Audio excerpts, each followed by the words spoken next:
Good evening students, welcome to SRS IAS and law academy. आज की जो हमारी करंट अफेयर की न्यूज़ है ये एनवायरनमेंट से रिलेटेड है। तो जो हमारी न्यूज़ है वो है लैंसेट काउंटडाउन के बारे में। लैंसेट बेसिकली एक एजेंसी है जिसकी जो रिपोर्ट्स जो भी ये पब्लिश करता है या कोई भी इसकी स्टडी आती है वो उसको काफ़ी क्रेडिबल माना जाता है।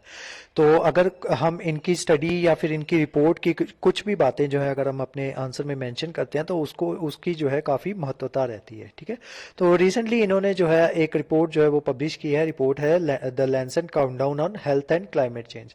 बेसिकली इसमें इन्होंने बात की है कि किस तरीके से जो क्लाइमेट चेंज हो रहा है उस वजह से हमारी हेल्थ के ऊपर और जो हमारी इकोनॉमी है उसके ऊपर किस तरीके से इफेक्ट जो है वो डाला है। ठीक है, तो देखते हैं सबसे पहले ये चीज़ जो है वो न्यूज़ में क्यों है। Recently a report was released. Title title क्या दिया है रिपोर्ट का? Lancet countdown on health and climate change, health at the mercy of fossil fuels। ठीक है, तो ये सारा जो है रिपोर्ट का नाम है। शोइंग दैट फ्रॉम 2000 से लेके 2000 से लेके 2004 और 2017 और 2000 से लेके 2021। ठीक है, तो इनके बीच में जो है जो हीट रिलेटेड डेथ्स जो हैं वो इंक्रीज हुई हैं बाय 55% इन इंडिया। मतलब अगर हमने जो इन्होंने क्या किया 2000 से लेके 2004 का डेटा। ठीक है, एक डेटा इन्होंने ये लिया, दूसरा डेटा इन्होंने लिया 2017 से लेके 2021 का। फिर उन दोनों डेटास को आपस में कंपेयर किया। कंपेयर करने के बाद उन्होंने पाया कि जो हीट रिलेटेड डेथ्स जो हैं वो इंक्रीज हुई हैं इंडिया में बाय 55%। ठीक है, तो इसी के बारे में इन्होंने जो रिपोर्ट जो है वो पब्लिश किया। और रिपोर्ट जो है इसी साल क्योंकि हमारा जो COP27 जो है वो होने जा रहा है वो होगा शर्म एल शेख में। ठीक है, ये इजिप्ट में एक जगह है। COP27 कॉन्फ्रेंस ऑफ पैरिटी, ये जो है कॉन्फ्रेंस ऑफ पार्टीज, ये जो है उसका 27 जो मीटिंग जो है वो होने जा रही है इजिप्ट में। ठीक है, तो ये जो COPs जो होती हैं ये भी काफ़ी इंपॉर्टेंट होती हैं। जिस साल जहाँ पे होनी होती है ये हर साल होती हैं, कई बार बीच में मिस भी हो जाती है। जैसे आपका ये हुआ था, बीच में कोविड आ गया था तो उस दौरान जो है वो उसको मिस कर दिया गया था। तो ये जो है 27 जो है COP इजिप्ट में होने वाली है, तो उससे पहले ये रिपोर्ट जो है वो आई है। The report represents the work of 99 experts from 51 institutions. ठीक है, तो इतने ज्यादा 51 इंस्टीट्यूशन के जो 99 एक्सपर्ट्स जो हैं उन्होंने ये जो है रिपोर्ट जो है उनको रिप्रेजेंट करती है। तो उनमें कौन कौन से मेन इंस्टीट्यूट हम देख लेते हैं। एक है WHO वर्ल्ड हेल्थ ऑर्गेनाइजेशन और दूसरा है वर्ल्ड मीटीरियोलॉजिकल ऑर्गेनाइजेशन। ठीक है, तो इन अब इतने बड़े बड़े इंस्टीट्यूट जो हैं वो भी इसमें इंक्लूडेड हैं। ठीक है, इस रिपोर्ट में। तो आप देख सकते हो कि ये रिपोर्ट जो है वो आपके लिए कितनी ज्यादा इंपॉर्टेंट है। अब देखते हैं कि इन्होंने रिपोर्ट में क्या बताया। यह रिपोर्ट जो है वो किस बारे में है। The Lancet countdown on health and climate change published annually, हर साल ये जो है एनुअली रिपोर्ट निकालती है। Is an international multidisciplinary collaboration dedicated to monitoring the evolving health profile of climate change। climate change की वजह से जो हेल्थ प्रोफाइल जो है इवॉल्व हो रही है जो हमारा इन्वायरमेंट है उसकी, तो उसके ऊपर ये जो है डेडिकेटेड जो है क्या कहते हैं ये स्टडी जो है वो कंडक्ट करती रहती है और उसी के ऊपर हर साल जो है ये रिपोर्ट अपनी पब्लिश करती है। And provide an independent assessment of the delivering of commitments made by government world wide under the Paris agreement. ठीक है, तो पेरिस एग्रीमेंट जो है ये भी आपका उसका पार्ट है, स्टैटिक पार्ट है आपका एनवायरनमेंट का। ठीक है, इसमें बेसिकली बात ये की गई है कि जो हमारा जो टेम्परेचर लेवल जो है वो हमें सिर्फ 2 डिग्री से राइज करना है। लेकिन वो जो टेम्परेचर है कितने से राइज करना है? 2 डिग्री से। लेकिन कब का टेम्परेचर होना चाहिए? प्री इंडस्ट्रियल लेवल का। ठीक है, जो प्री इंडस्ट्रियल, जब इंडस्ट्री आने से पहले जो हमारा लेवल हुआ करता था टेम्परेचर का या एवरेज टेम्परेचर हुआ करता था उसको हमें सिर्फ 2 डिग्री से राइज करना है। The countries considered in the modeling study represent 50% of the world population and 70% of the world's emission। तो वो कौन कौन सी कंट्रीज हैं? Brazil, China, Germany, India, Indonesia, Nigeria, south Africa, UK और यूएस। ठीक है, तो ये क्या रिप्रेजेंट करती हैं? वर्ल्ड की 50% ऑफ पॉपुलेशन रिप्रेजेंट करती हैं और 70% ऑफ वर्ल्ड एमिशन जो है वो रिप्रेजेंट करती हैं। ठीक है, मतलब इसमें जो है वर्ल्ड की 50% पॉपुलेशन रहती है, लेकिन ये कंट्रीज जो है वर्ल्ड का जितना भी टोटल एमिशन होता है उसका 70% जो है ये लोग कंट्रीब्यूट करते हैं। कौन सी कंट्रीज? ये वाली countries, Brazil, China, Germany, India, Indonesia, Nigeria, south Africa, UK and US. The Lancet Countdown report was established following the 2015 Lancet Commission, ठीक है। तो 2015 के बाद से ये जो रिपोर्ट जो है वो लगातार आ रही है on health and climate change. It tracks 43 indicators across 5 की डोमेन्स, ठीक है। 5 की डोमेन्स में 43 इंडिकेटर्स जो है उनको ये ट्रैक करती है। तो जो की डोमेन्स है वो कौन कौन से हैं? पहला डोमेन है आपका climate change impact, exposure and vulnerability, ठीक है। तो ये है आपका पहला डोमेन। सेकंड डोमेन है adaptation, planning and resilience for health, ठीक है, ये सेकंड है। थर्ड है आपका मिटिगेशन एक्शन एंड हेल्थ को बेनिफिट्स, ठीक है। ये आपका क्या कहते हैं थर्ड है ये आपका। और जो आपका फोर्थ है वो है इकोनॉमिक एंड फाइनेंसेस, और जो फिफ्थ है आपका वो है पब्लिक एंड पॉलिटिकल एंगेजमेंट, ठीक है। तो ये 5 की डोमेन्स के ऊपर ये जो है ये काम करता है। अब देखते हैं ये रिपोर्ट में क्या क्या बातें जो है वो की गई हैं, क्या फाइंडिंग्स आई हैं रिपोर्ट में। तो सबसे पहला हमारा टॉपिक है सब्सिडीज कॉजिंग ग्लोबल प्रॉब्लम, ठीक है। जो सब्सिडीज जो है वो प्रोवाइड करवाई जाती हैं फॉसिल फ्यूल्स के ऊपर, वो जो है ग्लोबल प्रॉब्लम जो है वो as a global problem emerge हो रही है। Subsidies to fossil fuel consumption in many countries are causing global problems including deterioration of air quality.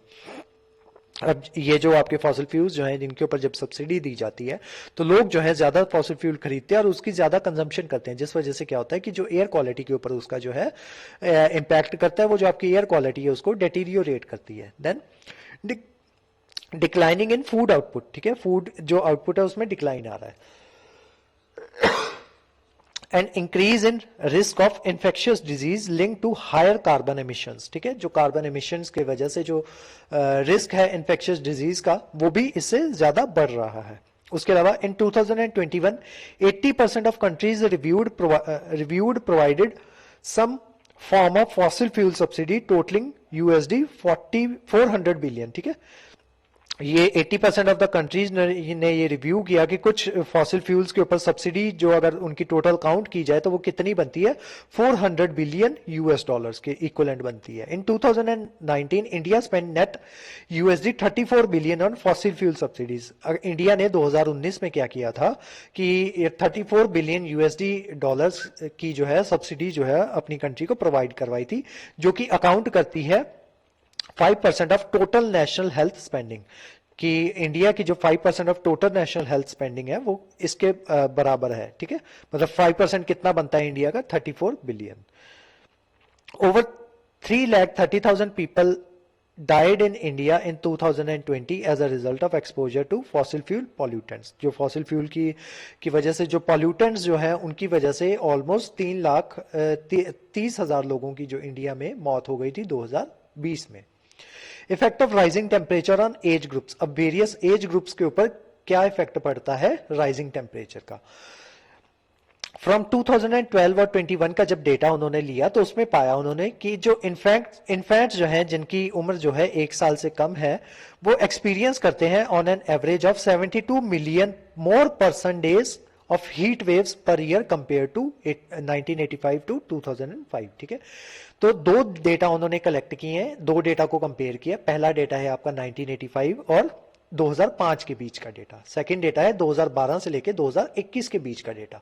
तो दोनों डेटा को जब उन्होंने कंपेयर किया तो उन्होंने पाया कि जो इन्फेंट है ना, जिनकी जो 1 साल से कम की एज के होते हैं, उनको जो है उन्होंने एक्सपीरियंस किया है 72 million more person days of heat wave per year. हर साल जो 72 मिलियन लोग जो हैं वो ज्यादा जो है हीट वेव का जो शिकार हो रहे हैं अगर इन दोनों डेटास को कंपेयर किया जाए, ठीक है। 85 से 2005 वाला डेटा और 2012 से 2021 वाला डेटा। अब ये हो गया इन्फेंट्स का, ठीक है, इन्फेंट का एज ग्रुप, ठीक है। तो उन्होंने कितने ज्यादा लोग जो है 72 मिलियन मोर पर्सन डेज, ठीक है।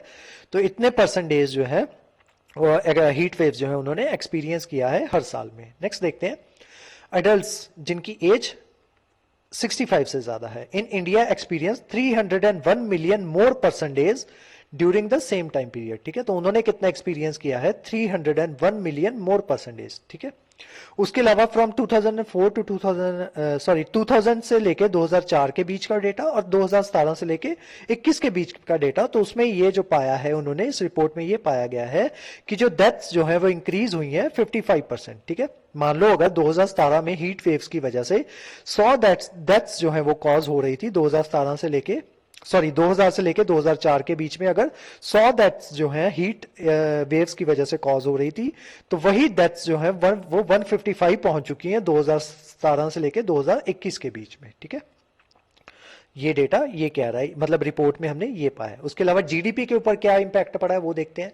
इन 2021 India lost 167.2 billion potential labour hours due to heat exposure, ठीक है। इतने लेबर आवर्स जो है वो हमने लॉस्ट कर दिए, क्यों? हीट एक्सपोजर की वजह से, with income losses equivalent to about 5.4% of national GDP, जो कि कितना इक्वलेंट बनता है? 5.4% ऑफ नेशनल जीडीपी के। उसके अलावा डेंगू ट्रांसमिशन देखते हैं। फ्रॉम 1951 से 1961 के बीच का डेटा जब उन्होंने लिया और उसको कंपेयर किया 2012 से 2021 के बीच के डेटा के साथ, तो उन्होंने पाया कि number of months suitable for dengue transmission by Aedes aegypti rose by 1.69%, ठीक है। तो ये जो मंथ्स जो है कितने परसेंट राइज किए हैं? 1.6 मंथ्स, ठीक है, रीचिंग 5.6 मंथ्स ईच ईयर, ठीक है। तो ऑलमोस्ट 5.6 मंथ्स जो है हमें डेंगू का खतरा जो है हर साल वो बना रहता है, ठीक है। तो जो पहले इतना नहीं हुआ करता था। अब देखते हैं इन्होंने रिकमेंडेशंस क्या दी हैं। Improvement in air quality will help to prevent deaths resulting from exposure to fossil fuel depriving particulate matter. Developing climate solution, हमें जो है क्लाइमेट सॉल्यूशन जो है उनको डेवलप करना चाहिए, ठीक है, और जो that are proportionate to the scale of problem.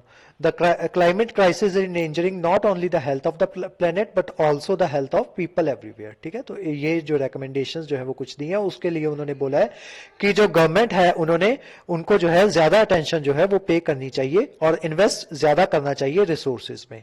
The burning of dirty fuels need to be minimise as soon as possible to reduce the accompanied health impacts.